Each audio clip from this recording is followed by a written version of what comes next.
So how have you made the adjustment? Obviously, you've kind of gone into a team that's like been a well-oiled machine for a while. So how did you make the adjustment coming into a team where maybe you didn't know your spot, like they knew each other's position?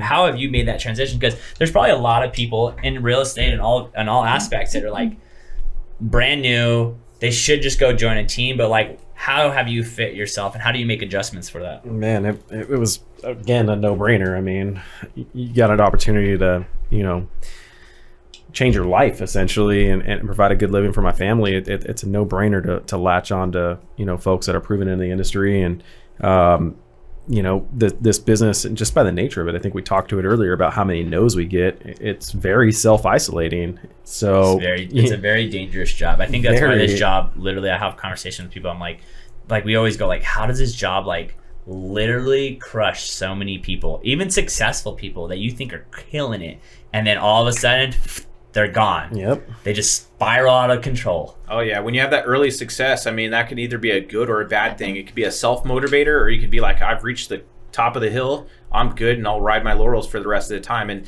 I've seen a lot of agents over the last 5 years that were at the top of the game, the top of the pyramid, and they're it's hard because no one says no to you, because like those people, everyone around you feeds off your business, so they're not going to be like, yo, you shouldn't probably be doing that. And then because it's like, if you say no to that person, do they cut you out? And then all of a sudden, like at the end of the day, like you gotta pay your kids. Like I told Nathan last week, I was like, listen, like we go on a listing appointment, we're boys about to slit your throat for that deal. I don't even care.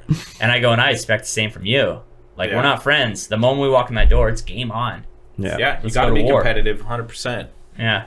So why don't we end this off on one, most real estate people watch this channel. So what's one thing you can give, mostly realtors, what's something of being someone behind the industry? I know you already said consistency, but what's like one thing that someone you work with does that you're like, if you do that, you'll get deals? The consistency is the huge one, obviously, right? But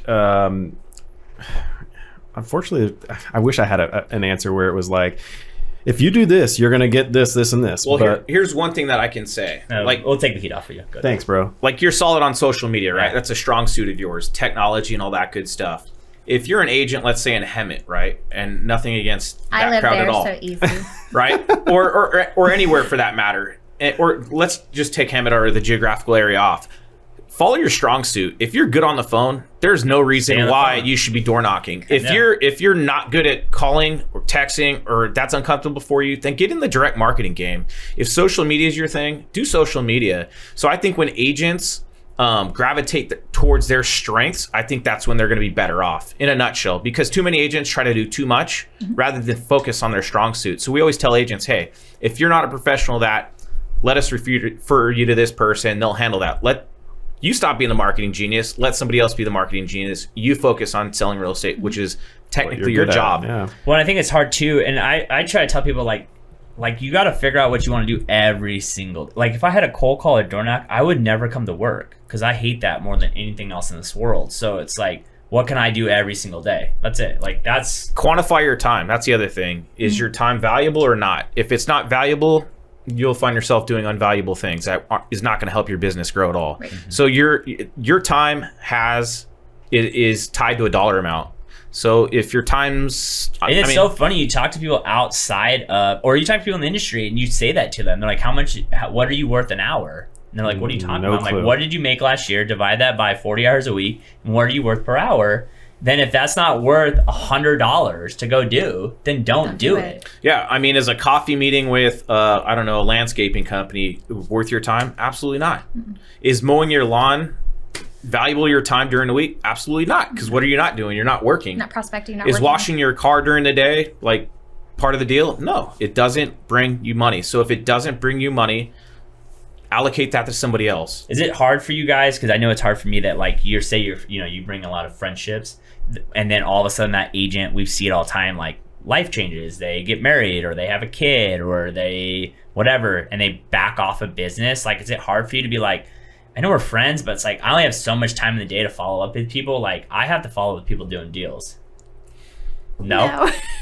I think like I feel like that way, like I'm the worst because like someone hits me up to do like buy a house. Cool. I'm like, all right, get your stuff to Taylor, okay, you can't qualify. Like, I'm sorry, I'm not going to follow up with you once a week. Like, you have a 400 credit score, you have no money in the bank, and you're never going to buy a house anytime soon. Like, I don't have the energy to be like, hey, just want to check in on you. And that's awful. And maybe that's a deal down the road, but it's like, I'm still in the work of like, I got to get paid in the next 30 to 60 days. It's like listing appointments now. I walk in, this is what your house is worth. Oh, I want to sell it for 100,000 more. Okay, well, waste my time. I'm not going to list the house. Yeah. I think being realistic to your client or prospect is great, but I think the follow-up game's also good. I mean, in our circumstance, if we turn down an agent that, not necessarily would be on our radar, but they hang with the cool crowd that's the only reason you're here, because or a cool crowd. Or a good lucrative crowd that there's other opportunities there, and then we can help nurture this agent so that they're at that level. I mean, we never turn down an agent. There might be certain meetings that, let's say, Amy goes to that I don't go to, or that where both Amy and I need to be there, or all three of us need to be there. Mm-hmm. So we gauge every client accordingly, and we kind of stock them, although that kind of sounds freaky. We know everything about an agent before we go. So being an expert at who you're going to go meet with is get you one step closer to closing. Because you change, we're in sales. You change, like, if I know someone, like when I walk to a stranger's house, like I'm like just looking around, like how can I connect with this person on another level other than quickly real estate? too. Very quickly. Yeah. Like I always go to baseball. Like if I see anything about baseball, I'm like, oh, your kid plays baseball. Oh, this is what I did for 10 years. And then like boom, find that connection. I always find a connection outside of real estate. Have to. Yeah. And some of those probing questions when you get into that initial meeting are huge too. Oh, what do you like to do? Oh, you got kids? Oh, yeah, me too. And then you break the ice. Listen, I need kids, man. I need kids. Dogs, dude. Everybody has a dog or a cat. People love kids. Oh, you love animals? Oh, I saw you were riding a dolphin in Cabo. That's so awesome. I've been wanting to do that, but I heard the water, you swim with dolphin shit. And then it's a laughing thing. So breaking down that barrier and being a human being is the game changer.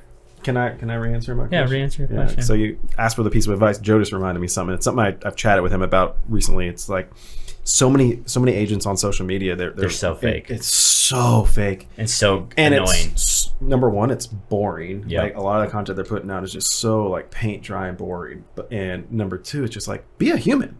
Like be a human. Like people want to do business with people that they are like-minded and can get along with and have some rapport with. Be a human. Like I don't care about, check out this house. What do you think? Nobody cares about that. And the majority of their audience doesn't care about that. Be a human. I want to get to know Adam. I want to get to know Joe, that type of thing. So that would be my bit of advice. I think the issue that agents have is that, like, I always say, like, make valuable content, but I don't think they even know how to make valuable content. Right. They don't even know, they don't even know how to make a video that brings more value than, like, I'm showing a house, it matters who you work for. Like, I don't think they know, like, if you sat them in this room, like, hey, let's make a valuable video today, I don't even think they would have a process of what to. Well, I think they would overthink it. Oh, I didn't wear the right clothes, or I don't know what to say, or I don't like myself on camera, or. That's just an insecurity that I think people need to get over. Yep. But I think no one cares. I think all the agents making the effort and we've had this conversation with some of our top agents that are, that we've talked to, and we're like, why don't you do like a video or something? Oh, I hate the camera, this, that, and the other. But then gradually they're starting to make that move towards social media, and then like I said earlier, you guys are. If social media is not your thing, hire somebody to do it. Do it for you. Yep. Yeah. Or even that means you got to hire someone to be the person that is the poster boy of your company. Yeah. It's like, when we think about it, it's like you buy ShamWows back in the day. That guy didn't own any part of ShamWow. He just freaking sold it because he was good on camera and the CEO wasn't good on camera. Right. I just think it's funny in real estate. It's like, if other industries bragged about the stuff we brag about, like surgeons, like, I did that surgery in less than 3 hours. Every agent's like, I sold this house in 20 days. Like, if other industries brag, it would be hilarious. Yeah. Like, I did 75 surgeries this week, and I only let 3 die. Yeah, I'm like, right? I have a great rate of return. Well, that's the thing about social media. It's always the glamour. It's never like reality. But I mean, nonetheless, for our business in real estate, you got to have that presence. I mean, that is the way of the future. So you can't deny it. I think it's just, figure out the best way social media is good for you and go from there.